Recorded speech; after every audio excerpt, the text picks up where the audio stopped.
Okay. All right, well, I'm just going to start. I'm just going to share with you my story. My friend, Amanda, she's going to speak in a few minutes, but this is Amanda.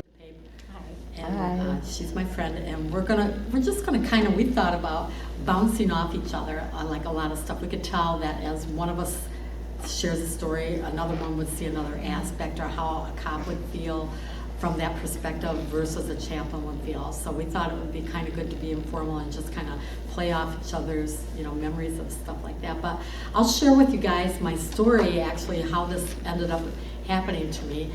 I was ordained in 2004, and afterwards I came to the first chaplain class that you guys held, and it was when it was being held at DB's, with Peggy.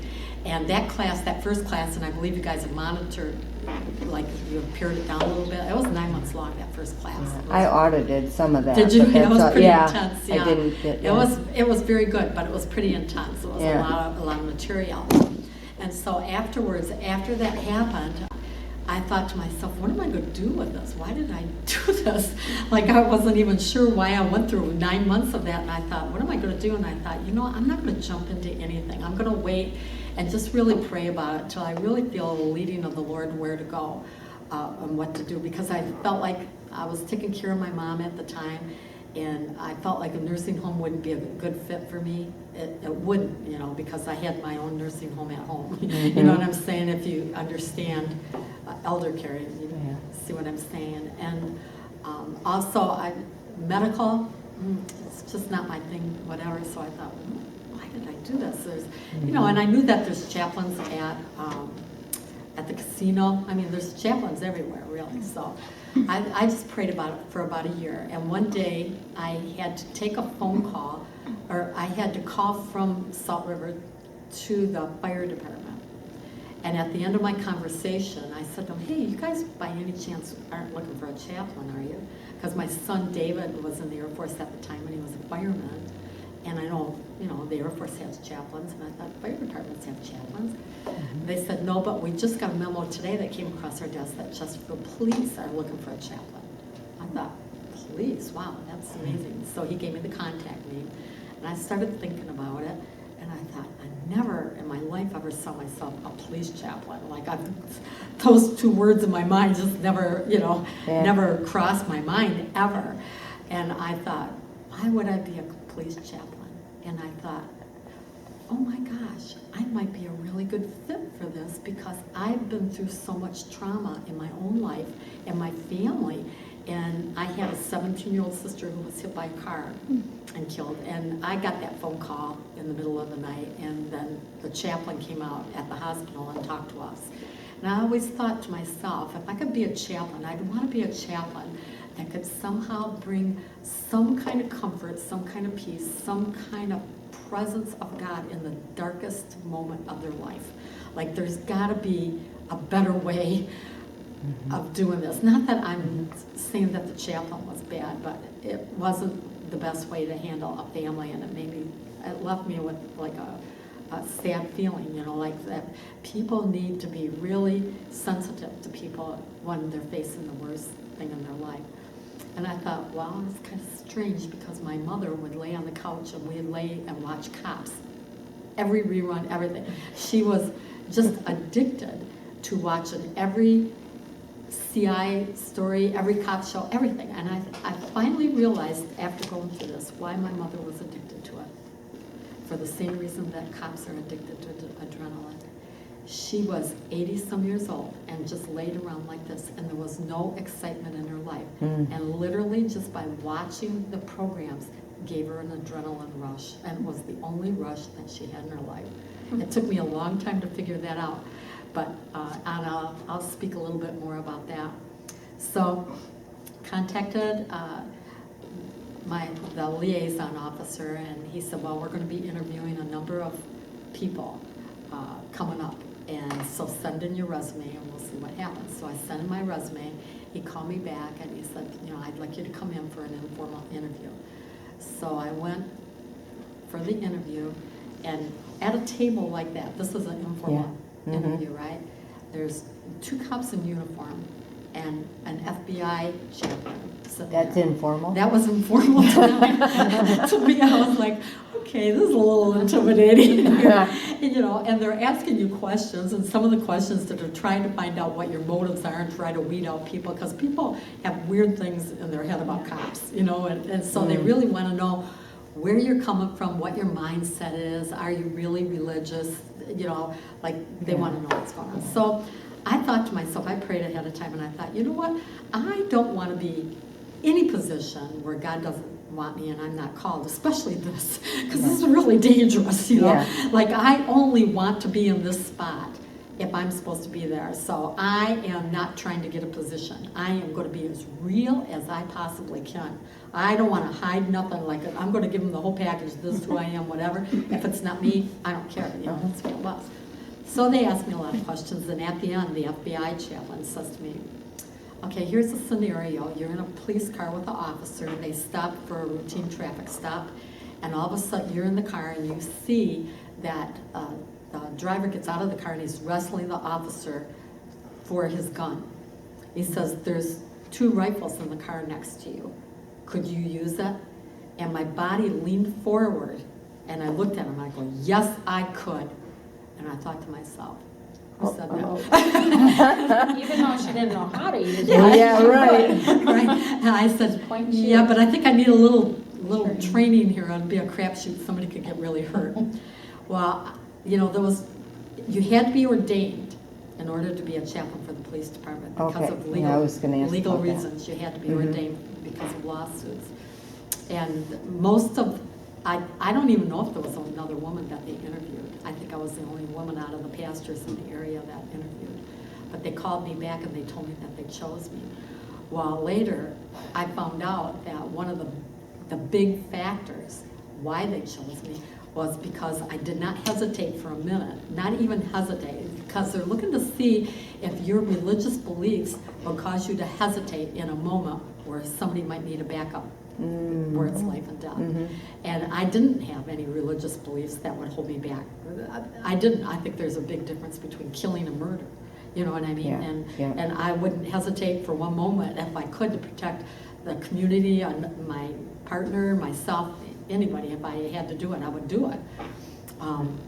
But I think my sense of humor about it too kind of put them at ease, and I think they realized that I had a personality that could make people feel comfortable. Just because I think humor is one of actually one of the best gifts that I have. Like it just helps with so many things in life, is to have good humor. So they picked me. I was so excited. I couldn't believe it. I did a few ride-alongs, and they were without a chief at the time. There was no chief in the department. The department had been through a lot of different changes and things going on. A lot of programs have been cut. Like they cut the bicycle program. I think they cut your program. I think you had a program at the time. Did you have something? I can't remember. I'm not sure. But I heard that they cut a lot of programs from the department.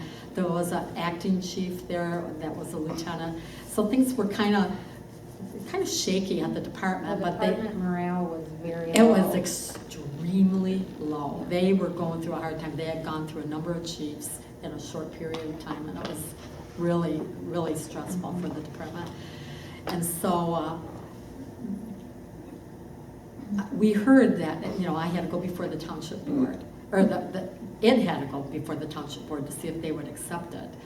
And so what a lot of people don't understand, that police departments there's a lot of politics involved in police departments. Money, funds, stuff being stopped is really a lot of politics. So we were told that it was just a formality, that it was a done deal. I was in, it was just a formality. And so it went up there, and the township board turned it down. I was devastated. I couldn't even believe it. My liaison officer was so confused. I mean, we thought that this was a done deal, and that's funny. Was I thought you were gonna. When you said there was no chief, I was like, how did they even decide to hire anybody? Yeah, well, they had a. What year is this now? This was in 2005. Okay, so You weren't even there. I wasn't even there. You weren't even That's there. why So I was already connected. picked before you even Yeah. came, right? And so my liaison officer was amazing, and he would just say, I know this was God, and I know it's you, and it's going to happen. And I said, okay. And so we talked every week for 5 years. For 5 years, I still Wow. believed God that I was called to do it. I still never gave up. I still thought it was God. I was so confused what happened, but I just knew it was going to happen, and he just knew it was going to happen. Wow. And so I thought, well, I might be your career chaplain for the rest of your life. You might have all the personal attention and all the knowledge I know. And so the chaplain from the New Baltimore program went to my church, Karen Winter, and she had been at New Baltimore for 8 years by this time, long before I had. And she said, Macomb County is going to start an academy for chaplains, police chaplains, at the Criminal Justice Training Center. She says, I'm going to pay my own way. Do you want to go?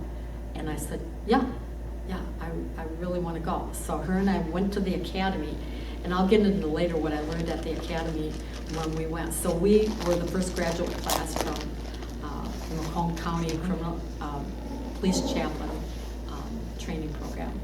So it was very interesting. Well, at my graduation day, my family was there and people were there and whatever.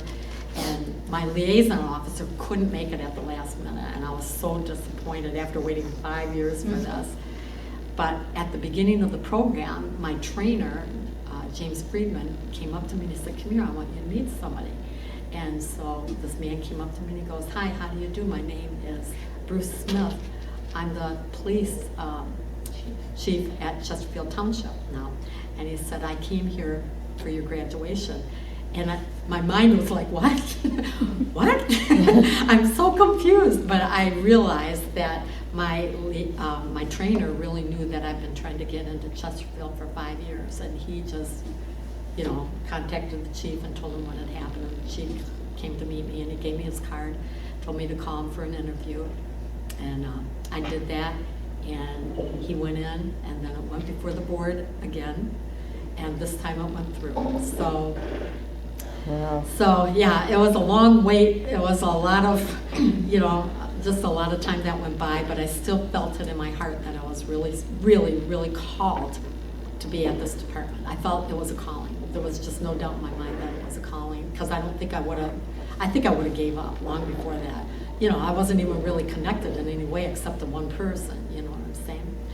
So I knew that there would be some difficulty when you go and start because it's a culture that has their own culture, and really only cops really understand cops, seriously, they really do.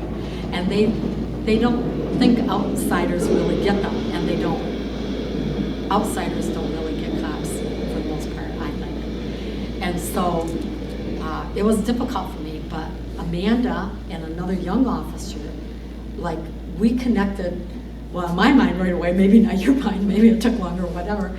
But, I just want to, again, introduce her, and she's going to come in at this point and share her side of the story when I came, because I rode with her probably more than anybody, her and another young officer. And so she's going to share at this point her perspective of what happened when I came, and she met me and we rode together. So, if it wasn't for her coming into the police department to become a chaplain, I wouldn't have gained a friendship with Mary. So she is a very good friend of mine. This is going back almost 7 years ago. I've been a police officer with Chesterfield for almost 9 years. So when she came in, I had been with the department almost 2 years at that point, and I was still considered the rookie officer because we hadn't hired anybody new. It was myself, that other officer that she had mentioned, that we were the brand new young officers. But when she came in, it's like, okay, well, who is this person? We didn't really know what a chaplain was. And we knew and we understood that, okay, if there was a time of crisis, yes, Mary would be there to help us out. But she came and did ride-alongs, and before we went out onto the road, she joined us. Every day we have a briefing before all the patrol go out onto the road, and we discuss anything currently that was going on, what to look out for, and she would come in, and there was a room of 6 to 7 officers and patrol, and the sergeant would say, okay, well, who wants to take Mary today? You could hear a pin drop. Oh, gosh. Nobody wanted to take her. And I kind of volunteered. I said, why not? I mean, not knowing what I was going to get myself into. I was like, oh, I like company. At the time, this is a midnight shift from 6 p.m. until 6 a.m. Sure, I would love the company. Yeah. Do the officers normally ride alone then? Yes, we all rode alone. Sometimes we get interns, so we have somebody next to us at times, but a lot of times officers don't like that company because they feel obligated that they have to talk the whole time, or our equipment is normally on the passenger side chair. Oh, now we have to go all the way back to the trunk. So it was kind of an inconvenience. Not saying that she's an inconvenience, but it's just, it takes our routine and it kind of messes it up a little bit. So not that I felt bad, but I kind of stepped up and I was like, oh, I'll take her. I kind of thought for safety reasons you were always partnered with somebody. No, not Chesterfield. Was that a budget thing? A budget thing. We did not have enough people. Sometimes during the winter months, we do ride 2-man cars just because it takes longer for more officers to get to calls, so we'd rather put 2 people in 1 car just because of the snow. But otherwise, sometimes there's only 3 officers on the road to cover all of Chesterfield. Wow. So she came in, she started riding with me, and unbeknownst to me at the time, it was the perfect timing personally for myself, because not only was I a new officer, but I was also recently grieving because my dad had passed away in that January. When did you come in? I came in March. Okay, my dad passed away January of 2010. So grieving of that, planning a wedding, going through personal stuff with my family.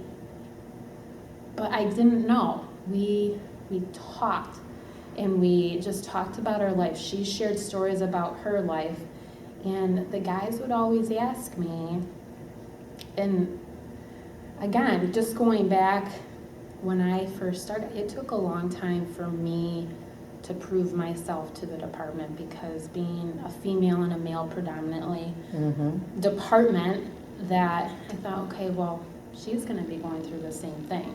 Not only because she is a chaplain coming into a police environment, but also because she's a female. But the guys would ask me, Amanda, what do you guys talk about? Why do you always volunteer to take her? They assumed that she was preaching her faith, was always wanting to pray, was a Bible pusher, that this is, what is she coming here for? What is she really coming here for? And I said, you know what, she's just like you and I. She's coming here and she talks just like you and I do. We share each other's life stories and we're friends. Well, how do you become friends with her? You just give her a chance. So, and that's what I did. But before coming out to the road, again, you would think, okay, does she want to come out just to get the adrenaline? Why is she going out into society? Like, I understand, okay, now at this point I shared my life story with her. She helped me with my own personal life.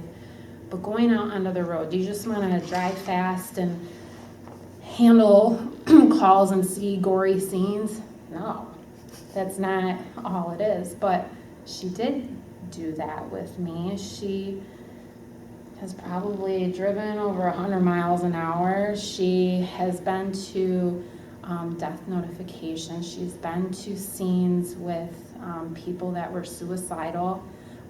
We've had to kick doors in. Mary didn't kick a door in, but she came to scenes that you would never imagine that would happen. And she would come in, and some people don't like police presence, but as soon as they see a police chaplain, they kind of let that guard down. And she brings a sense of peace to a scene that maybe we can't even control ourselves. So she has been there, she has spoken to loved ones that lost somebody, families. Not even recently, a couple years ago, we went to a death notification of somebody I knew from my childhood. And at the time it had been years, probably 10 years since I have even seen this family. And we went there, and the story was with somebody that I was close to back in high school, drowned down in Florida. And we had to come to Chesterfield to his family's house to tell his parents and his brother. And when we got there, there wasn't that sense of peace. There wasn't that sense of, I don't know, it was being there, it wasn't comforting. No, my presence actually made it worse. And it was strange because the brother came up to me first at the car, and he said to me, "Who are you?" And I said, "I'm the chaplain, and I knew you were on your way back to be back there again." And he said, "Will you come with me to pray with my dad in the garage?" I hesitated for a minute because I don't do anything without a police officer, but he was so desperate. He was like, his dad was so upset that I thought, I'm just going to go in the garage. The garage was open. I knew she was going to be there any minute. So the father was pretty calm. I prayed with the father. They asked me to. I prayed with the brother. And then the brother said, "Will you go in and talk to my mom? She's a mess." Well, by this point, Amanda was back, and we went in the house. And hysterical. I mean, of course, hysterical. And so after a while, I realized that I was causing more pain than I was bringing a comfort, because she was mad at God. She couldn't understand why God would allow something like this to happen. And so just the very letters on my back saying chaplain was actually just causing her distress. And it took me a while to figure this out, because sometimes you just want to let people go through their cycle of the hysteria and everything that they go through, and then see if they want you or need you for anything else. So it's a lot of times I'll wait it out. But at some point I thought, yeah, I need to leave, because this lady's I'm making it worse. So you're not always there to actually bring comfort. You sometimes could be a bigger source of pain than you are a comfort. So, and this had been years at this point. I had known Mary very well. Mary was no longer a stranger in the department. She became family.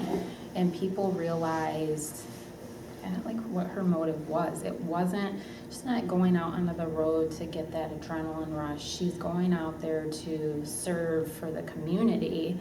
And I feel like in order to even speak to officers and try to understand their personal story, you have to see what they go through. And for her to go out onto the road, to put her life on the line, police officers respect that, and they see she is willing to go out, see the trauma and just the crisis that we see every day, which is normal for us, and she's willing to do that just to get inside our head to see why are they acting this way, or why do they respond this way, and she can understand, that's why she or he is responding this way or saying this, because they have to control a situation. So it's kind of my story. And the department, it's funny how you can just see the transition from, you can hear the pins dropping in the room, but now all of a sudden people volunteer. They want her to drive with her, or to drive with them out on the road, and she's no longer this, it's not a ride along, and I've told her this before, that she's our partner. So yeah, that was a bonus that I never expected from doing this, because my last day at the academy, they played all the videos of officers being shot, going back 10 years. And I'm like, holy cow, from the dash cam. I'm like, what am I getting myself into, But they wanted you to see, this is dangerous work. This isn't anything to play around with, So, like my first time that I rode and I came back, and my liaison officer said, did you have fun? I go, fun? I lived. Like, I didn't think it was going to be fun, but here I am, I made it. But I didn't see the bonus of the benefit of the relationships that I would make. And Amanda and I are very close, and we've worked on projects together. Her and I have done adopt a family every Christmas, and my liaison officer too, and so like her organizational skills have come in very handy for me because I'm lacking in a lot of that, and she's very good. But we've shopped together, we're friends, we shop together, and do you mind if I share the story about what happened with your babies? No, not at all. I'm going to share this. Okay. Well, before you get there, okay. So I had mentioned that she came into the department, I really feel, just at perfect time, because my dad passed away and then my mom was grieving. Just my life was just very dark, and not just dark, but also working midnights and lack of sleep, working 16 to 18-hour shifts. But after I got married, my husband and we went through years of infertility, and I would go to work still. I had been on midnights for 8 years before I finally got to days, but for 8 years I would cry to Mary, everybody's having babies and why can't I? And the department was hiring in more people. I'm like, this is just, I want to start my family. And she would talk to me and be there for me, and then finally, of course, we had to go through many fertility treatments, and I got pregnant with twins. And of course, at a very short or very early time frame in my pregnancy, I ended up hospitalized, almost giving birth preterm at 22 weeks. Babies would not have lived. But during the process and being in the hospital, I've kept in touch with Mary, and this was 2.5 years ago now. But you can share your story about... Yeah. Well, to share this part of the story just goes to show me that what God spoke to me in the beginning was really true. He said, you will not see most of what your ministry is because you're an intercessor, and most of what your ministry is through prayer, and you'll change things through prayer that you won't even see and other people won't see. And so I believe that because I'm a prayer person. You guys know me. That's what I do. I'm a prayer warrior. And so I pray for the department every day and certain officers that God showed me. But I had gone up to the hospital to visit Amanda, to see her in the hospital. Then she was able to come home out of the hospital in a wheelchair for her shower. And so I went to her shower, and you were only home a few days before it happened again, and she had to go back into the hospital. They were kind of thinking she might make it, but she ended up having to go back into the hospital. And so how long from that point until you actually had them? I went back into the hospital on Monday, and I had them on Thursday. On Thursday. So I was at, I'm thinking in my mind, well, they're watching her now, she'll go full term, or at least close to full term, that she'll be okay. She's in the hospital, and they give her shots, and it's happened several times. So I wasn't thinking she was going to have them. But I was at a conference, and at this conference, I was in the worship service, and I knew what she was the name of the baby. She had a boy and a girl. And during this worship service, all of a sudden, it was very loud. It was a loud song, a lot of noise, in there. So nobody could really hear me. But I was standing in the back of the church, and all of a sudden, I found myself, and unless you're an intercessor, you don't know why you do the weird things that you do. Like, intercessors are just weird, and they do weird things, and it rises up inside of you, and you find yourself acting on it. But all of a sudden, I held out my hand, and I go, Audrey, Christopher, live, live, live in the name of Jesus, live in the name of Jesus. And I found out when I left that she was having the babies. She had the babies right during that time. And I believe that God had me pray that and make that declaration of life over them, because how much did they weigh when they were born? 3 pounds 3 ounces and 3 pounds 9 ounces. Yeah, and I believe that the enemy wanted these babies dead, and God stepped in and had me pray that they would live, and they had no complications. Did they? No. None. Wow. No complications at all.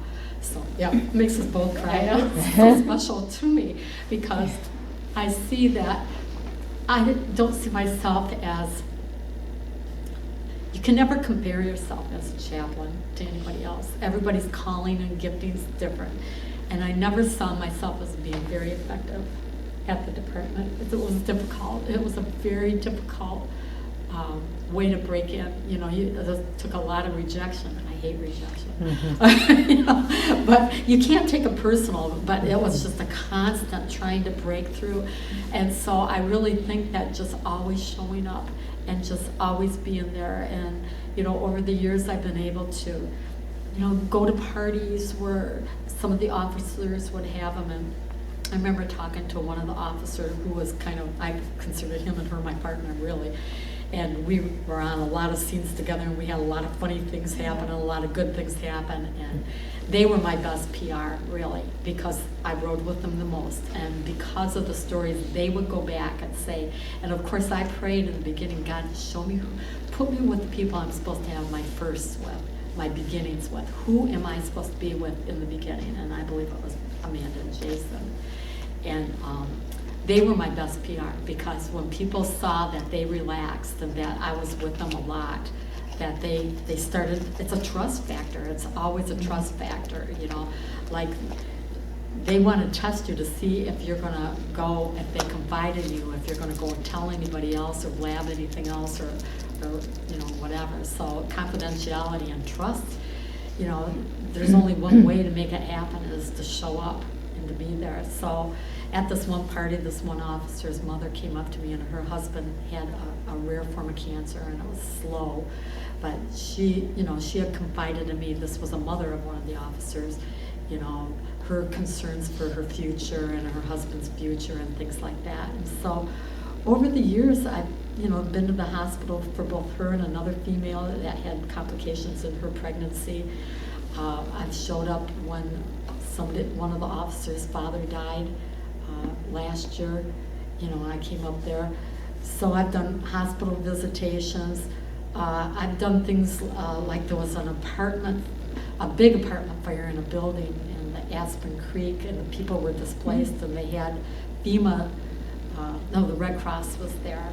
And so the officer I was with at the time would have me take, you know, my notepad and take names and addresses of people and their phone numbers and stuff, and try to connect them with places that could help them. And then I found myself just sitting with families and even kids that were afraid, you know, and just trying to comfort them and reassure them that we were working and that we would find a place for them to go to the night. So kind of a little mini disaster, you know, in the township that you get called to. I'm just going to share. I'm not even going to go through a lot of my notes right now, but you know, some of the things people might think it's glamorous. I went into this thinking, why would God call me into this? I'm the biggest chicken I know, and I hate blood, and I'm a germphobe, and I'm like, how is this even going to work for me? And I am a germphobe. But it's amazing when there's a call in your life to do something, God just equips you. He really just equips you. I've been in the grossest places you could possibly imagine. I've been in places where people were hoarders, that we would have to climb up boxes to get to the people that needed help. Like climb through hundreds of boxes just to get to the people. And even leaving there, you come back and it's like you reek of whatever it is that was growing in their house. You smell, and you go in and people are smoking, or people have been smoking pot or whatever. You step in dog poop. I'm just being real here. You know, one of the, it's true. This past year, I was on a call where some kids were riding a four-wheeler parallel to the expressway, and they flipped it. They hit a pipe and flipped it open, and the kid's leg was broken. It was smashed, actually. It was smashed. And the officer I was with, him and I, beat medical. And that happens we beat medical. And so we're kind of climbing down the ravine through all these weeds and everything to get to this kid. And we climb down there, and he's behind barbed wire fence, but there's a hole in the fence. So we're going to go through this hole in the fence, right? So I grab the pole to steady myself, and before I know it, I cut my finger. But it was bleeding really bad. It wasn't that bad of a cut, but it was bleeding really bad. So I've got my hand behind my back as we're waiting for the fire department, shaking it on the ground, because I just didn't want to be the center of attention. Didn't even have a Kleenex in me. I usually carried Band-Aids, but I didn't have anything at the time. And so medical comes, and they're talking to the kid, and then they see me, and they go, "Oh my gosh, come on up to the, to the car, and we'll take it." No, I'm good. I'll go back to the station and get a Band-Aid. I'm good. I didn't want to be up there, but there's things happen. You could slip. Cops, it's amazing if they can make it through their whole career without having surgery. Everybody falls down, hurts their hip, has to have hip replacements in their 30s. They're chasing a suspect down a flight of steps. They fall down the flight of steps. There's ice everywhere. I can't believe I did not fall last year. All the police that ship fell, and I was the only one that didn't fall. Like, of course, they're moving faster than I am too, But yeah, you're in icy conditions. You could slip and fall. You could get hit by a car. I've learned that if I'm on a traffic stop on the freeway, I already made up my mind. I don't see any reason why I really need to get out of this car. Like a lot of them will let you get out of the car, but I was just like, why? Why would I get out of the car? There's no reason for me to really get out of the car. So I usually don't get out at traffic stops. A couple times I felt like it was an unusual circumstance that I had to be there. I've been there when lights and sirens were over 100 miles an hour, and I said to the male officer one time after I'd been there a year, I said, what's the difference between being a chaplain at a department year 1 and year 2? And he said, what? I said, when you're running lights and sirens are going 100 miles an hour the first year, you're praying under your breath. The second year, you're eating chicken nuggets. I'm a way of talking. It's like, it's just, it's not the end. You can never not be aware of what's going on. You can never. I'm always, to me, another pair of eyes and ears or whatever. I'm a gopher. It's like, get the AED out of the trunk. Hand me my ticket book. I've put cones out on traffic stops before. At the academy, I learned how to lay down a flare pattern. Well, luckily, nobody's ever asked me to do that because I don't remember how to do it. But I have directed traffic at traffic stops because they were right. You might be the only backup they have till somebody else gets there and something happens. And so, thank God it's not been anything that's ever serious. But there has been times that I've kicked out flares and just helped, with equipment and pick up things. And one of the things that I learned how important it was as a police chaplain to know what's going on in your environment around you and know what's advantageous if you need it. I was on a call with you one time, and this was in the beginning, and this really struck me why I needed to learn how to use the radio in the car, because we were on a call, and it was a call that this guy was harassing women in Myers, and he was, you remember this call? And they were sending our backup on the way to the call, and he wasn't there yet, and then we got a call that he crossed from Myers over to Walgreens. And so we got there, we spotted who he was. I stayed in the car because I didn't, know, and she wants me to stay in the car until the scene's secure. When she got out of the car, she started asking him questions, and he started coming towards her in an aggressive manner with his arms out like this. Do you remember that? Yeah. He was a big guy. Yeah, he was kind of running towards her, and she's giving him commands. And he's not listening to the commands. And now she's ordering him to get down on the ground, and he's not ordering. Well, I'm like, how do I use the radio to tell 37 to step it up? Like, we need a backup. Down, but it was, I think, in the middle of the winter, and the taser hit his winter jacket, and it never penetrated his skin, so it was not effective. So here I am. I mean, at the time I was a lot smaller, but this guy was probably 100 pounds more than I was. That how am I supposed to gain control of this guy? That my taser just failed me, and my backup is still a few minutes out. if Mary's in the car and you. Yeah, and I'm thinking, well, what help can I really be to her? Like, this guy, was clear to me he had mental illness. It was very clear to me he was mentally ill, you know. And so, you know, I'm evaluating, because that's the thing, that's one of the things that I learned in the academy that was very beneficial. Like, there's, you know, times that you have to know your surroundings. If you need to take cover, like every time I go on a scene, I'm looking, if things go bad here, where am I going to go? Where am I going to take cover? If it's not something serious that bullets will fly, where am I going to hide? You know, that kind of thing. And cover and concealment, you know, I learned that kind of thing. I'm always evaluating where I'm at, what's going on around me. While they're busy doing something, I'll look up and see, I'll go, one's coming up on you on your side. Like, you don't want people encroaching upon your car. You don't know why they're coming up to your car, you know, in the middle of the night, just walking towards you. Especially nowadays, you don't know. So to me, it's always good to pay attention. But I knew that this guy was mentally ill and that it was going to be a problem, but luckily the backup got here. But from that point, I thought, I have got to know really every tool that is accessible to me in case I have to use it, because it's always been my concern that, you know, I could have done something and didn't know how to do it. So I've since learned how to use the radio, you know, in the car, that I could have called him and told him to step it up, and, you know, he would have, you know, you don't like to speed through a community unless you really have to, you know, so they don't go speeding from one scene to another. Can you think of any other calls or any things that you see that would benefit a chaplain?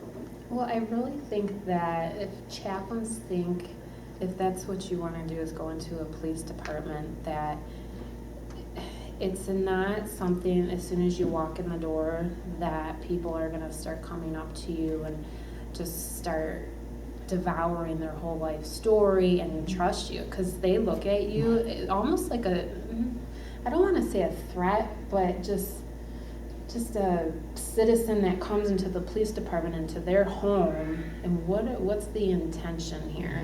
So you really have to, I mean, she put in hundreds, maybe thousands of hours, that maybe even years to prove that she can handle it and to build the trust.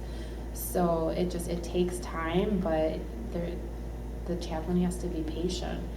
And if you expect to come in and just expect to touch everybody, that's not going to happen. There's still guys at the department that they would much rather not talk to Mary. For sure. There's some people that won't even greet her. And it's not because cops are jerks or anything, but it's that trust issue. We've gone through so much in the community. We don't know who you are. This is our home. What are you doing in our home? But just the patience and just wanting to be there all the time, even though you don't get that acknowledgement, that it's really a calling. That's a good point. It really is a calling, because I don't think I would have had the perseverance. I'm involved in ministry at my church. You know, I pastor the school of ministry right now, so I'm busy with other things. But I know it's a calling because this is my passion. This is my full focus passion. And if there was some way I could quit my job and give it everything, I would do it in a heartbeat. That would be my heart's desire, to end well and to set up something that would be in place for the next generation of police officers and chaplains that are in the department to see the benefit. But I know there's only one way to do it, and that's just keep at it. Just keep at it, whatever you do. And pretty soon you build relationships because you're on calls together, and you both now have witnessed something together, have experienced something together. I don't think the general public really, because police officers don't toot their own horn and they don't go crying. These guys, they have to stuff it a lot of times, everything that they see. And one of the things that just, to me, was just amazing, that you could be on a scene where somebody was hit by a train, and that's not pretty. And then your next call, after you clear it, is a barking dog. And you don't even have time to process what you just saw. And they go from scene to scene, and it's not always that bad. I mean, some nights that, it's very, very boring, that's true. But sometimes the calls get bunched up. I was on a call with her where we beat medical, and she's doing CPR on a 38-year-old who was dead when we got there. Yeah, 300 plus pounds. And she's there, by herself. Our backup's not there. The fire department's not there right there. Like, this is something, like, you're working on this guy to save this young guy's life. And then you have to walk away and he didn't make it, And then you just have to go to a call and forget everything that's just happened and concentrate on your next call.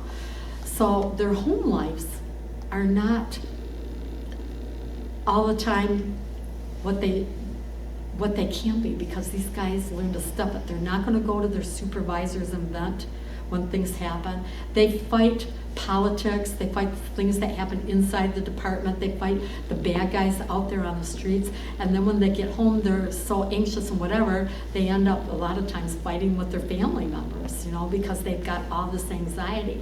If I can be an ear, like a vent, I can be just a vent. You could say anything to me, you could tell me anything you want. I'm not going to judge you. I'm not going to judge you at all. I'm here for you. Get off your chest what you need to get off. If I can make some suggestions, if I can comfort you. I'm not a counselor, but what I'm there for is to bring edification, encouragement, and comfort. Really, I try to live by that guideline, those things. And I try to be a presence ministry, really a presence ministry. So it's very important to me to take my first ministry to God himself as the most important thing to be effective in this ministry. My own prayer time, my own worship time, my own time being filled with the Spirit, so that my hope is that when I get in a car with somebody, I just leak. I don't have to preach a gospel or anything. I just leak the presence of God in some way. And you have to be really creative in how to break into a police department. In the beginning, I baked a lot. There was some successes and a few fails. That, of course, they love to bring that up. They never forget a bad cake, but it was a joke. And I would stuff my pockets with chocolate, because I found all cops like chocolate.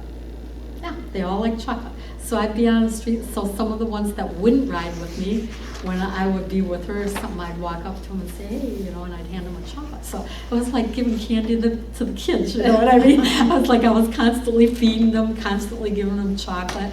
And I can be pretty funny. I can admit it, I can be pretty funny too, and I can make them laugh. And sometimes they'll get in the car and they'll just be in a terrible mood, and then by the end of the night we're just laughing our heads off, that we can just break that. Like my creative goal, without being religious, is shift atmospheres. Like shift the atmosphere in the car. Like we are people of presence, so we can bring peace and joy. It's third of the kingdom, 2/3 of the kingdom. So if I can bring joy, if I can bring peace and release it, then I'm doing my job. They're having an encounter. And I wouldn't preach my denomination or my church or anything like that. What I would do is tell my God stories.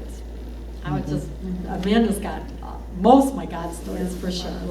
I would just get in the car and give them an encounter, so that they would know that God is good, that God's personal, and that God cares, and that if he did it for me, he would do things for you. And I think even to me, the whole story with Amanda and her babies, which just goes to show that God saw the desire of her heart to have children, and that he was personally involved with that process in her life, so that she could have kids. Well, you can see now, she's expecting, surprise, a third. Yeah. My husband is also a veteran. He's with Macomb County, and he's 10 years older than me, so he has a lot more time. I was like, well, what is your thought process on chaplains that come to the police department? He said, I'm not going to open up to somebody that I don't know. I'm not going to do that after one time meeting them. I'm like, well, that really shows that you really have to be in this person's life, not just as a chaplain, but also a friend. Yeah, and I'm not saying that they, we're looking for anybody to tell them their life story or anything. They're just there to offer you know. Right, and then a lot of times, if you show any sign of weakness, other officers might pick on that other officer. Oh, that bothered you? Well, why did that bother you? But you went to they'll be criticized. And I went to a call, it was after my twins were born, shortly after. It was a 4-year-old that had passed away, and his parents had found him in the middle of the night, and it was 20 minutes before the end of my shift. And it affected me more that I had children than it probably would have had 10 years before that. Sure. And I went home and I stopped. I came into work the next day, and the guys that I had just worked with that night before, it was like, oh, not a big deal. Like, they don't bring it up. Like, it's not, oh, how did that call end up? Like, it was just another day. Although this is all I was thinking about. I went home and I hugged my children because this was the most traumatic. I mean, I've seen so many dead bodies, but because it just touched home, It triggered, that emotion. And I don't know, I think that a lot of times when officers have that opportunity, they won't want to take that opportunity because then they think it shows a sign of weakness. I mean, it could also be a male thing too, but I mean, I don't know, but. Yeah, I mean, it sounded like, you know, they had some good responses and good, you know, so I'm just wondering, because I wasn't there, I don't know what their approach was to the officers or the, I mean, or even if it was just that one-time thing, maybe just opening up a line of communication, or if it's a fire department or a police department, in that kind of scenario, you can say, well, what can I do? Who needs my help? And a lot of times, like even with Mary, I told her that maybe she should give her phone number out to all the police officers in the department, because at the beginning when she came in, a lot of the guys thought, oh, that's just Jason and Amanda chaplain. That's their friend, and they have her phone. But I really think that even to open up that communication, if somebody goes to a call and they think that having Mary just present, maybe even the call that I went on when this 4-year-old passed away, maybe I should have called her. But I thought, oh, it's at the end of my shift. I don't want to bug her at 5:30 in the morning. Maybe I should have called her. So a lot of times maybe, you know, just to show that she is available just by calling her up, that could do a whole difference too. We're Have you done that? Did you offer your number, or? Well, a lot. We just have some new hires then, and so I've ridden with all the new hires except for one, I think, at this point. And I believe I gave all of them my phone number. I believe that most of the people, I hate to say this, but I'm kind of a midnight shift. You just drink out of my cup, but She won't drink it now. I'm done now. You know she's a germaphobe. We just broke up.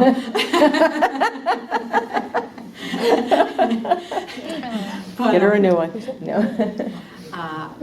what was I just saying? That it's a midnight shift. Yeah, because I work. And then I have church stuff on Sunday, and then Saturday is my day to get all my shopping and cleaning and laundry and everything done. So I'm really, I hate to say this, but I'm really kind of a midnight shift chaplain. 2 weeks ago, I rode with days on a Saturday for a while, but I need to try to make an effort to try to get to everybody. But the funny thing is that we were talking about this. What I noticed too, it depends on the age too of the officer, because people who are like my age, well, there's none left. I'm like, pardon, I shouldn't even say that. It's ridiculous. I mean, There might be a couple. I don't think so. But the older ones or whatever, that's not how the police culture ever was before. You know what I'm saying? So they had that mindset. And then Jason and Amanda, their age group, because they were the young ones there, their culture was completely different because they're the millennials and they think different than other generations do. And so they were more open. Plus, we were all rookies together, so we were all learning together, so they didn't have anything to prove to me or me to them, you know, so that helped too. But now I found that a huge shift has happened in the department since we made these new hires. Because now, because I was there before them, they just see me as part of the department that they're coming into. This is my department and you're coming into my department. Yeah. It's a different ball game this year for me, for the last 6 months. Like, I thought, oh my gosh, there's just a huge shift because they want to take me and they'll go with me and they enjoy going with It's me. not just one or two of us. Now Right. there's like 8, 10 officers that are saying, oh yeah, we'll take Mary. They have to So- fight over you, Mary? Yeah. Well, what I do sometimes in a night, I'll ride a few hours with one, then a few hours with another one. So I'll break it up so Okay. that, you know, I'm trying to spread myself. And, you know, I've done all kinds of things. I've been on a ship where officers that lived in the township, it's got 4 little kids and one got hurt and had to go to the clinic for stitches. And we were at minimum and he couldn't get off. So he dropped me off at his house and I babysat the kids while his wife, you know, took the kids to the house. I mean, you just do what you have to do, you know what I mean? Yeah. And it's, people think, oh, it's all lights and sirens. Glamour. It's not. That wears off really, Yeah. really quick. Actually, it can be very annoying. If you're out late and you're at a scene, there's 3 police cars running lights, it stimulates my brain to the point with adrenaline so much in my, like I'll go home at night and I gotta go to work the next day and I'm like, let's party! You know, it's like, you know, like you can't even come down, you know, from the stimulation that you're at. Or you could say, well, I'll go in at the week time and I think I'll leave at 10 o'clock because I have to go to work in the morning. Well, that, in a perfect world, that would happen that way. But you could be at minimum and have, and this happened this year, 2 deaths in the township at the same time. So there's nobody to take you back. And you're sitting there and you're waiting for the command sergeant to come, then you're waiting for the detective to show up, then you're waiting for the ME to show up, Oh, boy. then you're waiting for them to take the body away. So you could be going home at 3 o'clock in the morning and having to go to work the next day. Wow. And you're standing, like you're standing all the time. That was something I couldn't get used to. Like you could be on a scene standing for a long time. One of my first calls was to a Catholic priest whose parents were both killed on a head-on collision on Jefferson. That was one of my first calls to go. I don't know if you remember that. It was on Jefferson, and it was a head-on collision. And so they called me, and I think it's the first call I had gotten, and wanted me to be with the priest because him and his brother wanted to stay at the scene until the whole investigation was done. Well, it was about 93 degrees out that day. And I got there, and we stood outside for hours, like 2.5 hours in the heat. Like, you know, and I didn't have any water or anything. I'm not going to go knocking on somebody's door. Do you have a bottle of water? Like, literally, I felt like I was dehydrated. And then there's other times, you know, you cannot drink water tonight because you guys are too busy. And No bathrooms. no bathroom, you know, or you could be doing a traffic scene, standing up for hours and not be able to get away to go to the bathroom. So it's hard work. You could be out there in the freezing cold, slipping on the ice, falling down. You know, people really have no clue what officers go through. Just their everyday routine. To me, it's got to be a calling for them, because why would you do this for the money they get paid? It's not enough, for, you know, in my thinking in any way, shape, or form. But somebody's got to do it, and I believe God calls people to do it, you know, and I am so proud to be part of this department. They're a good bunch of people that I'm proud of to work with. I think of them as my family, but I'm very proud of them. And then I'm just going to share a couple more things. And I gotta take a break real quick. okay, you're going to take a break. Okay, I'm going to read this. Well, I'm going to wait till you get back. Do you guys have any questions or anything? Think of any kind of questions? Why don't you go? Yeah, I'll run. Yeah. I don't want to miss anything. Yeah. Why don't you just keep going and do you have any questions off the top of your head before? Okay. Not immediately. Okay. Right. Well, maybe I'll just share, because we started off sharing out of order when we just made this. My notes don't make any sense at this point now, but I did want to just read this thing about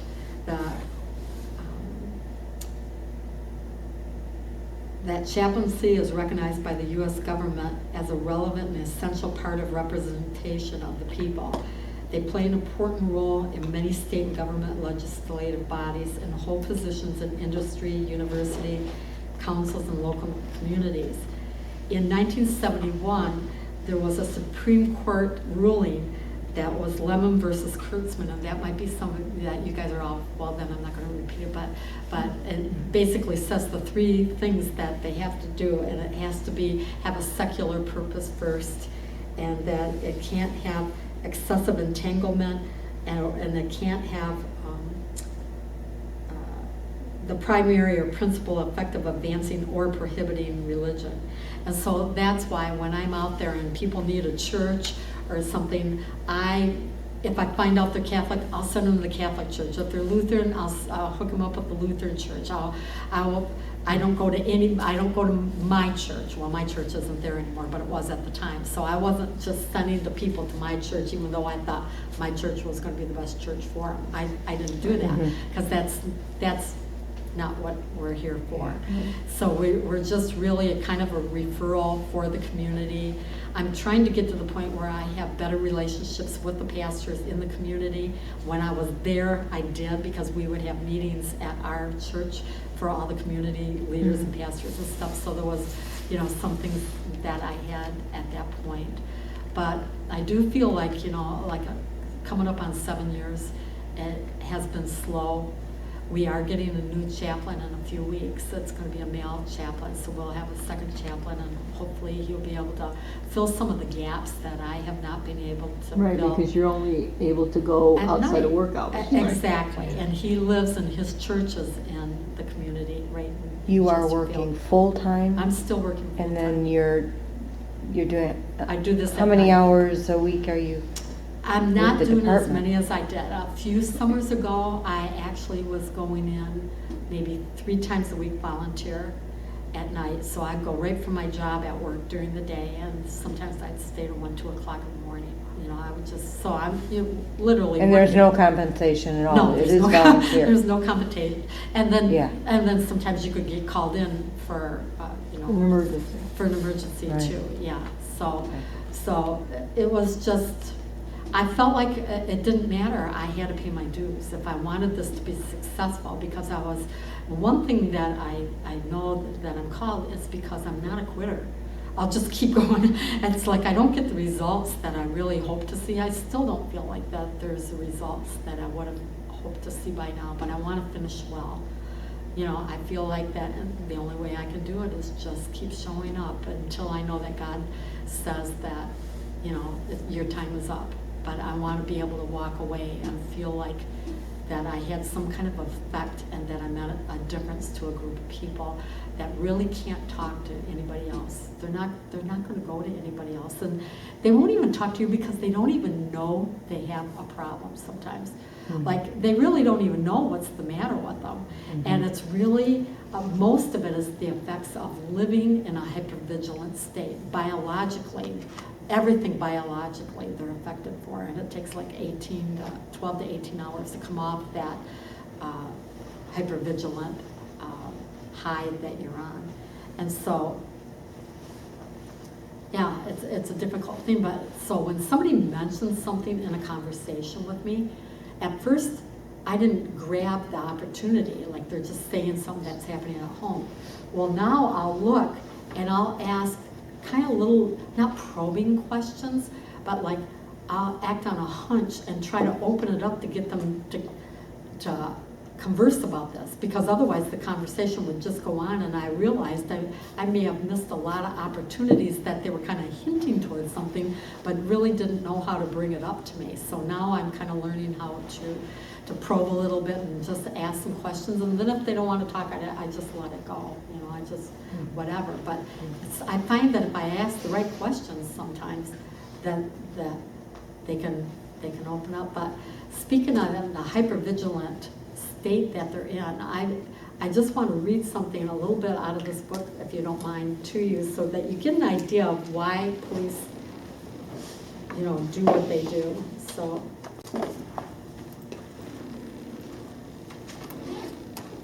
is just talking about hypervigilance, and it says, what causes the psychological changes in law enforcement personnel?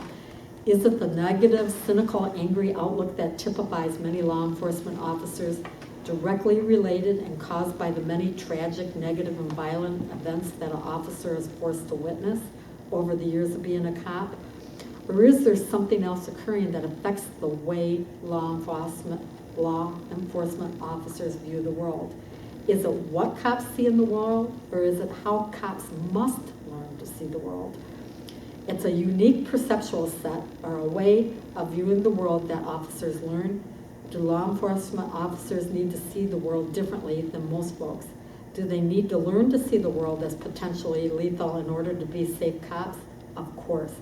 Officers must learn to see the world differently than most people in order to increase their odds of going home. If I see the world as potentially violent, I'll be prepared for violence if it does take place. They have to think totally opposite than what we do. Being in the church or the body of Christ, it's a whole different culture. We look at each other, somebody tells us something, you might have a little thought, like, I wonder if that's really true, but you go back to love believes the best, hopes the best, believes all things. You go back to Scripture, and so we give them always the benefit of the doubt. Here, you're out there every single night. Somebody's lying to you every single night. They lied to the cops. I don't care, good people, bad people. They lie to the cops. It's he said, she said, and they lie to the cops. Well, if people are wondering why cops act the way they do, they only have a short amount of time to figure out what's going on, in a very short amount of time to take in the stimulus.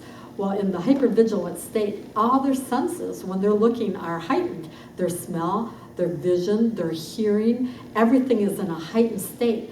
You go on that, and some cops are in that state all night long for the whole shift. Some people aren't as hyper vigilant as others, but some people, I think it's now the way their brain works, and that's how they are. Well, they say it takes 12 to 15 hours to come off of that.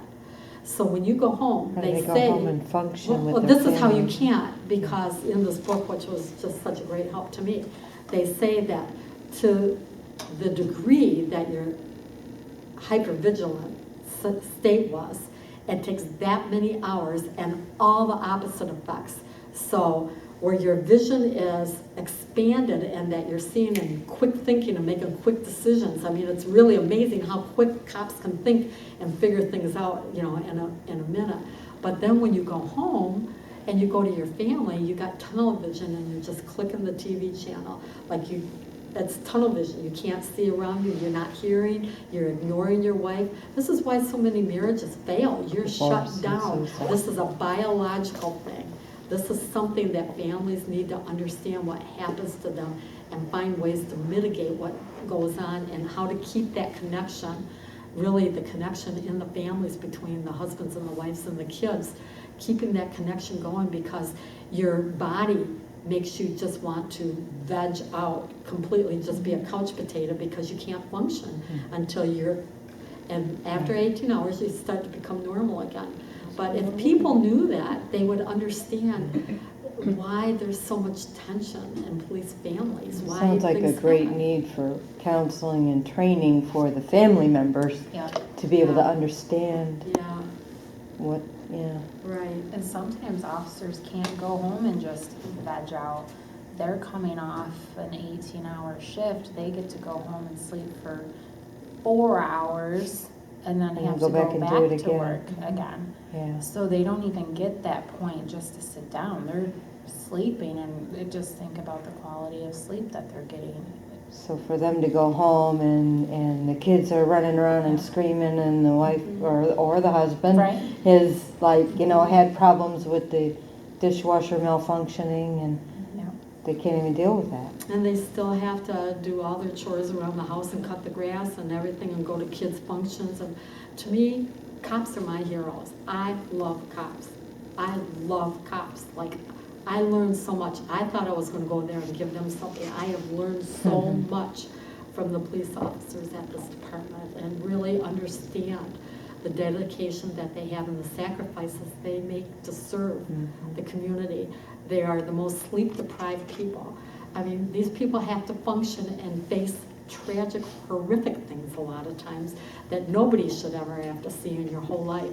And their own baby might be in children's hospital and they don't know if that baby's gonna live. Or their father just passed away from cancer. Right. Or their wife has got cancer and like they, you know, things happen to their families too and they have to carry all this in function. So my heart is really, really to be there whenever I can, and my prayer is always that I would have the wisdom to be able to bring some kind of comfort and encouragement to people who really need someone that they can vent to and talk to and, you know, be there for. So I think that's it. I had two things Sure. okay, we wanted to talk about death notifications. Mhm. If you could share a little bit about that. Sure. The way it works at our department is I'm usually paired up with an officer, and now because I don't live close, I'm usually, unless I'm on duty that night, I'm usually called in, and by that point, the police officer has already told the family. And so a lot of times they'll call me in and say, hey, you know, can you come in and comfort this family? They're pretty hysterical about this. The cops like it when I'm there because then they don't have to worry about doing that. And I have had people who were very thankful. I've had them call and say, hey, they asked if you had a chaplain, and I have that happen. So you know that that's going to be going better than other things. There's the downside of that is that there's things that, just like Amanda, that I've been through that triggers my own life. I've had traumas in my own life and things that would trigger me, you know, that would remind me of things. And like one of the first calls that I had serious was a pedestrian on 23 Mile Road that was hit by a car. And so now I was going to have to go tell his mother that this guy might not live through the night and was their only child. And so I'm with the officer, and as I'm driving there, I'm thinking, wow, I remember this night well. This is, wow. She is going to get the news, and this is not going to be good. And so we went and we told her. She didn't have a car because somebody stole her car the week before, and we hadn't recovered it yet. And so we drove her to the hospital, but we were very, very busy. And I was new at the department, so I didn't know what I could do, what I couldn't do. I didn't know this officer very well. And so my heart was like, oh my gosh, this poor lady's going to be in the hospital by herself and find out her son's dead. And she has nobody. She has nobody. And I thought, should I ask the officer if I could stay there with her? Can he come back and get me? I don't know. And honestly, I didn't say anything, because I just didn't think that I could. And so the next day it bothered me so much that I went to the hospital after work to find out if they were still there. And she was there in an intensive care waiting room. And I apologized that I had left her alone, that I was so sorry that it bothered me all night. And asked her questions. She had me pray with her. And she told me that her son had been away from the Lord and that they were going to give him surgery if he was strong enough during the week and amputate his leg, but they didn't even know if he was going to live. He was completely covered in bandages.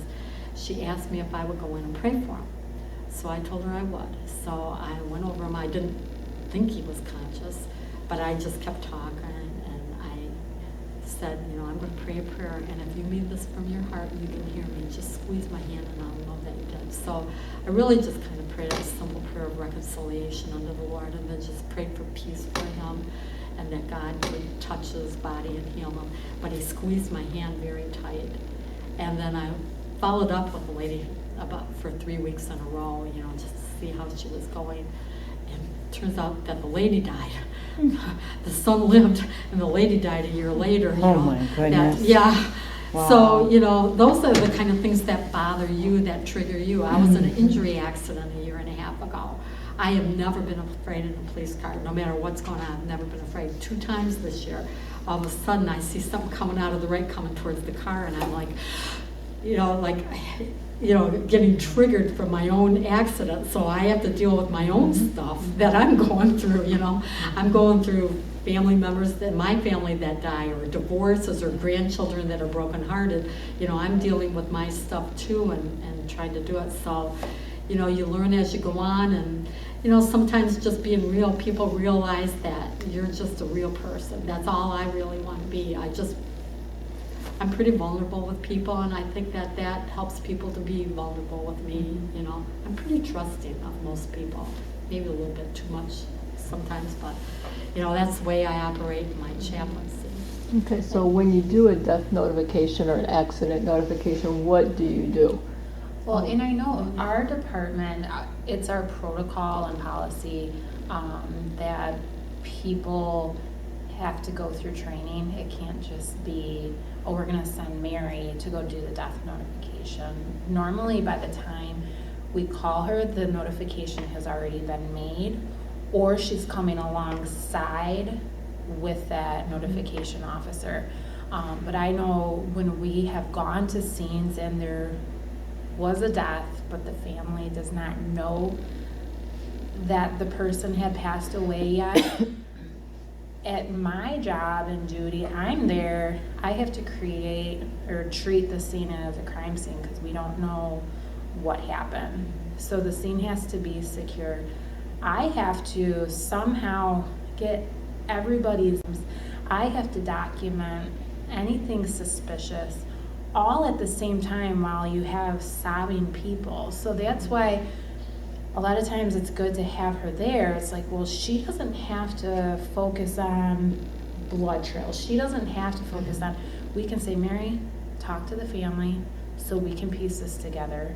So we can do CPR, or so we can focus on this, and then she can talk to them. So I don't know if there is even an opportunity to have her as a sole death notification person, because normally we go by policy and procedure. So normally 2 people go, right?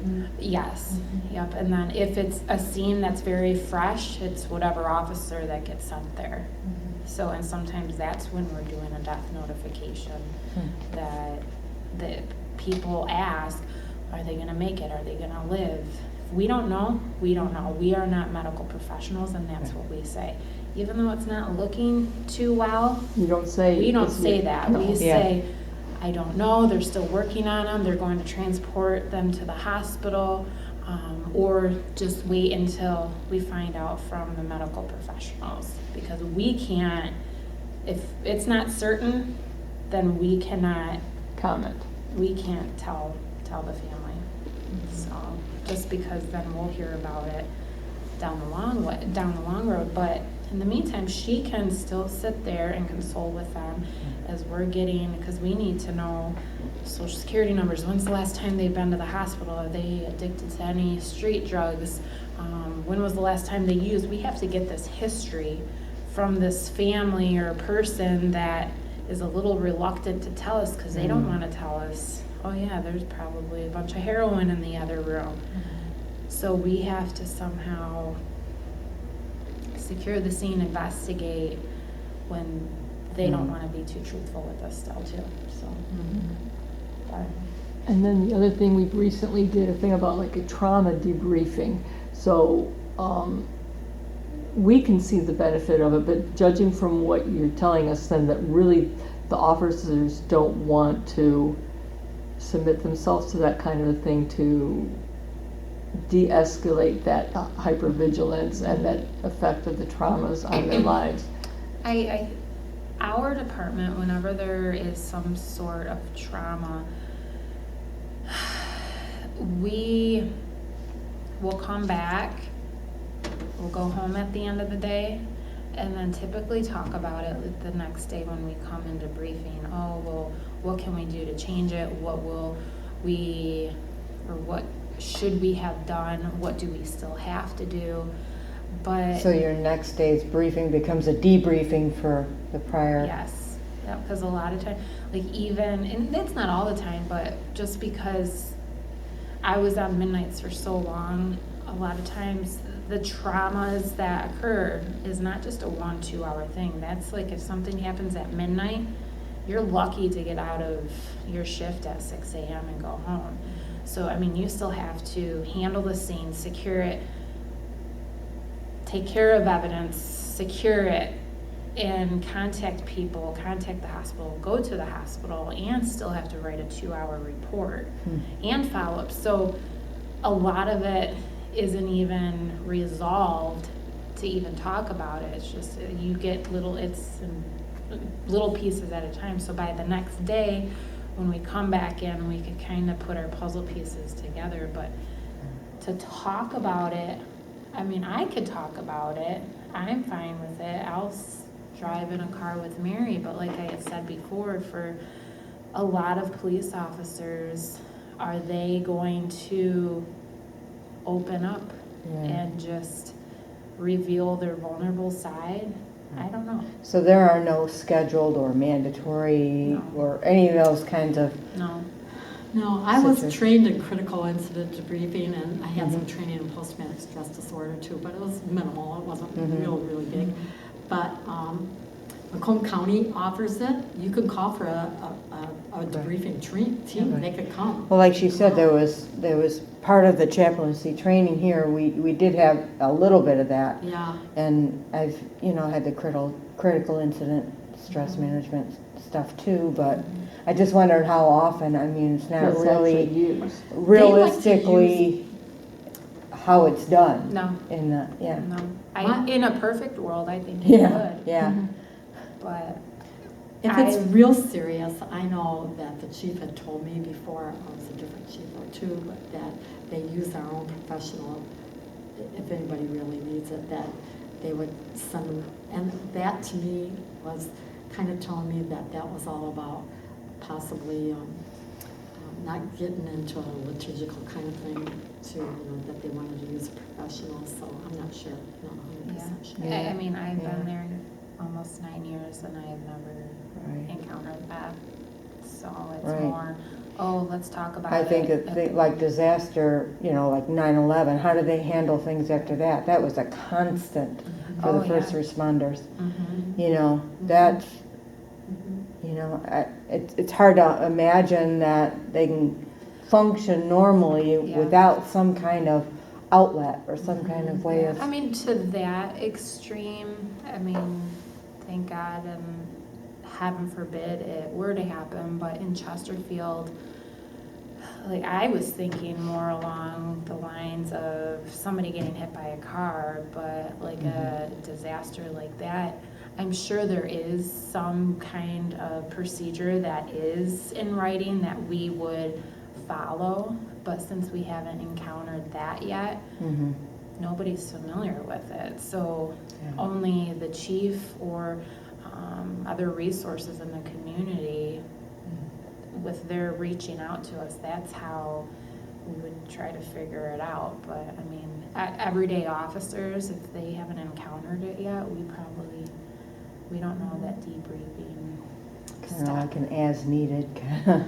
I think that sometimes, if it's early in the night or something, they'll just be talking on the street and they kind of debrief themselves with each other. That's pull up what, to the car next that's to what each I'm other. thinking, I think to me, critical incident debriefing sometimes can happen very, very naturally because it's a normal thing to do. I was at a wedding one time where there was a bunch of doctors at this wedding reception, and this one doctor inhaled a potato because the table caught on fire because of the candle, and he gasped and he inhaled this potato, and it got lodged in his throat, and he was choking.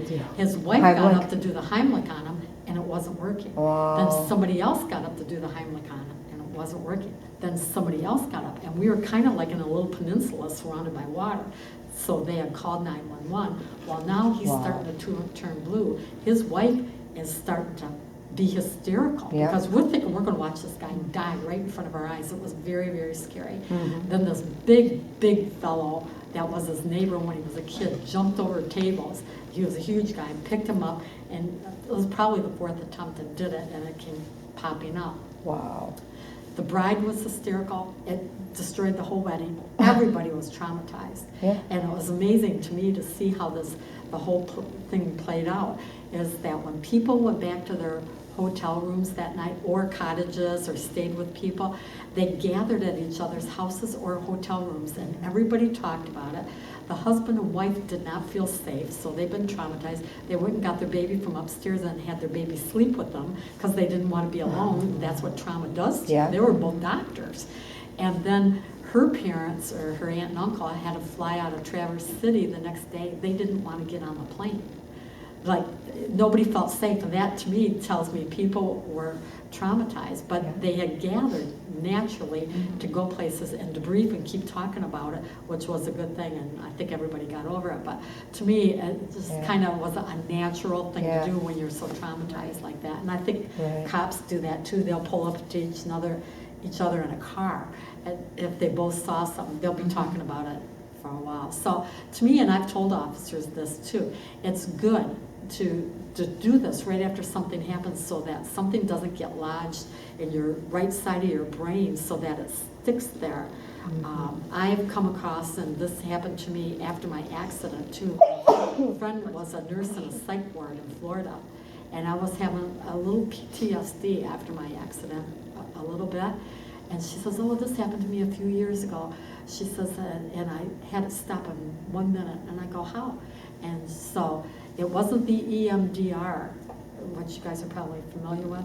It's a rapid eye desensitization thing. Okay, but this is a modification of it. It's way shorter than that. And we were in a restaurant. She says, I want you to look over there in the corner, focus your eyes in the corner, think about the incident, let it go through your mind, and now shift your eyes from the right to the left very, very quickly. And that's what I did, and I did it for a minute and thought about the incident that happened, and I stopped having the big, I still had a couple things, but not anything as bad as that was going on. Wow. Why it works, I know it does something with the brain, but sometimes you can just kind of do the simplest thing that can take care of some things that you don't even know about. So there are resources out there. There's oxygen therapy for people with PTSD now. You can hear about it on WMUZ, the Brain Life Center, and Yeah. Oxford Recovery Right, Center yeah. too, where people who have been vets and all kinds of people, and that seems to have some good results on that. So Right. they're coming up with new stuff all the time Yeah. too. So it seems like I believe it's beneficial to have the training, To know how to but do it. it doesn't we talked- necessarily we did it mean like- you're gonna do it formally. Right, Like like it- we did it formally in our class in the spring. Yeah. But we did the procedure, and then we did an informal kind of thing of an incident. Right. So that's what we're saying, more That seems informally, more natural. more natural Yeah. that we would be doing something like that. And the other thing that you mentioned, that there's some things that you learned in the police chaplains academies, some different techniques and things. That we would be good if you can Yeah. briefly say some things. You were Well, saying you were going to mention that, sure. so that it was on the tape. Yeah, some of those things were that it taught me where to stand when I was going on a call. To, just always follow the officer, never get before the officer or whatever. But when you're walking up a sidewalk, to follow where to stand on what side of the door when somebody's opening the door. Just different things. Things like the difference between taking cover. In case something goes wrong. I'm trying to think what else. I had notes, but now I don't know which note it's on. I had, I was certified in CPR and first aid, so I went through that, and I really haven't had to use it, and I probably need to get recertified in it again, but I actually, and I'm kind of glad that happened because medical is almost always there. We answer almost every medical call that gets called. If the fire's called or we're called, and so they're usually there on the scene, and so we usually don't have to do it. And I hope I would never. The other female officer just delivered a baby last year in a back seat and crashed it. So I never want that to happen. but I'm trying to think. I had some self-defense courses that they taught us. Things like here, I just got something right here that I grabbed. I'll just tell you what our courses were at the academy here. Is that training open to anyone, or Yes. do you have to be? Yes, It is. actually, James came to our church and 36 people became chaplains, and he used pretty much this program. Most of what they learned they would never use. Like I learned how to do traffic in case we had to do it. Very rarely did it, but it did come in handy when I had to do Yeah. it, you know what I'm saying? And Yeah. like half of what I learned, I thought, I'm never gonna do this, and I haven't really, but I learned a lot. How to do some self-defense, I can remember 2 things, that's just about it. And, you know, because the course was so fast. I know what you mean. I had like disaster first aid training with an organization. I don't know what I would remember if I Yeah. needed it. It's like if you don't use Yeah, it. you Right. don't. No? I have firearms familiarization, and I thought, why am I learning this? Because I know that they're not going to let me carry. You know, most chaplains, some departments do, their chaplains do carry, but our department, the chaplains don't carry. And so why am I learning this? I'm so glad I learned it. What I learned about that was I understand why cops do the things that they do. I learned things in MCOLs, like the Michigan, what does that stand for, Michigan? Compiled officers. Commission on Law Enforcement Standards. And so this was something that was really valuable to me. This was when your subject control continuum, that's what it's called. And so that made me understand what cops were doing where I never did before. So it escalates into this: inactive resistance, passive resistance, active resistance, active aggression, deadly force assault. And then at the inactive resistance, it's just the officer presence giving verbal direction. But then if they don't comply, then now you're using compliance controls. This is an escalation thing. Then you're using, if he's actively resisting, you're using physical controls. Active aggression, you're using intermediate controls. And then if they're coming at you, you have to use deadly force if they're about to use deadly force. So I understand that it's an escalating thing that happens, that there's a procedure in the MCOLS thing that they follow, that they have procedure. And But it probably still happens in a millisecond. Oh, that's, all of yeah, that. yeah. Yeah. That you have to, if they don't comply, then you could be using deadly force a second later. So, Yeah. and that's why police are so scrutinized these days, is because people don't see that escalation. They Yeah. just think, oh, you yelled at them and then you shot them. Yeah. But they Yeah, don't get right, the right. in between. So Yeah. So that kind of stuff was very helpful for me to understand. And so much of what I learned in that at that academy, I thought was ridiculous. Actually, not ridiculous, but I thought I'm probably never going to use this. What did I just do with that? I had it here. It's something else. I can't find it now. Oh, here it is. So this was our classes at the academy. First, we had a class on criminal law and procedures. So we learned a lot about the law that I didn't know. Then it was public service chaplains and law enforcement. Then it was first aid, CERT, and CPR. Then it was firearms familiarization, and we had what's the model where it's called that? They do it on the video. You have a weapon. Simunitions? Yeah, Oh. yes, munitions. So we got to do that, which was interesting. Shot a guy in the back. I did. This is a I used simulation, deadly right? force, yeah. He ran away from me. It shut down the whole. It shut down the whole thing. Yeah, it was, Oh, boy. yeah. Nobody warned me ahead of time. Cultural diversity and ethics in law enforcement, and then subject control techniques and self-defense. So I did learn a little bit of self-defense, which I'd like to go back and learn a little bit more, since I don't have a weapon. It would be Yeah. handy to, keep myself up on all these things.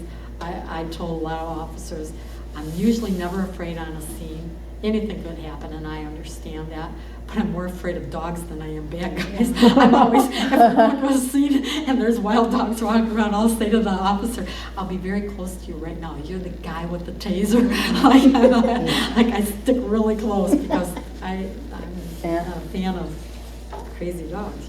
So. Do you have any other questions?